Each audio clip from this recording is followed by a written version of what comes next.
We have, in cooperation with our National Guard of Georgia, a program that is called the Youth Challenge Program.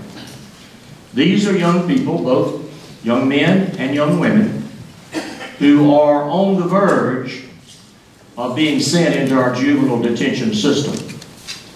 They're given a chance to go to a very military-type setting, and we have two locations.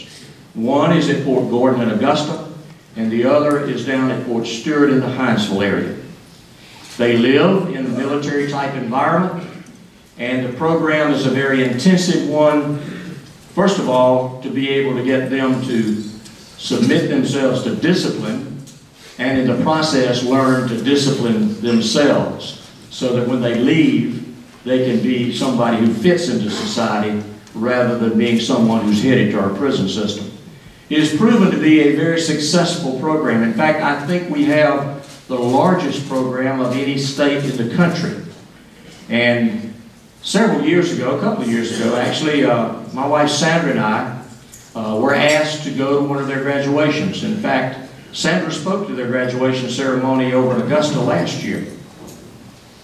And it is similar to what you hear if you go to a drug court or a DUI court graduation. People whose lives have been changed, who've been given a second chance.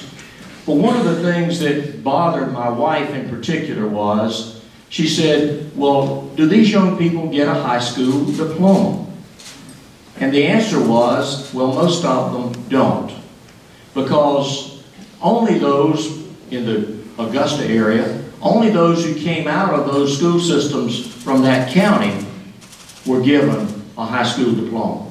The rest of them could earn a GED. Well, my wife said that's just not good enough. You know, we ought to do better than that. And I'm pleased to tell you that we are entering into an agreement with a charter school. It is a digital-based charter school, Provost, and they are going to be providing the opportunity for these young people to earn a regular high school diploma. Now that's good news for them. It's also good news for our state. And I think we have the chance to expand this program considerably. It's one of those things, and I know y'all are going to make an analogy here to, well, if you like that concept, why don't you expand Medicaid? But that's a different subject altogether. It's an even better ratio of the federal government paying the cost of that program. And certainly, I think, is a very important thing for us to consider, and we are going to consider it.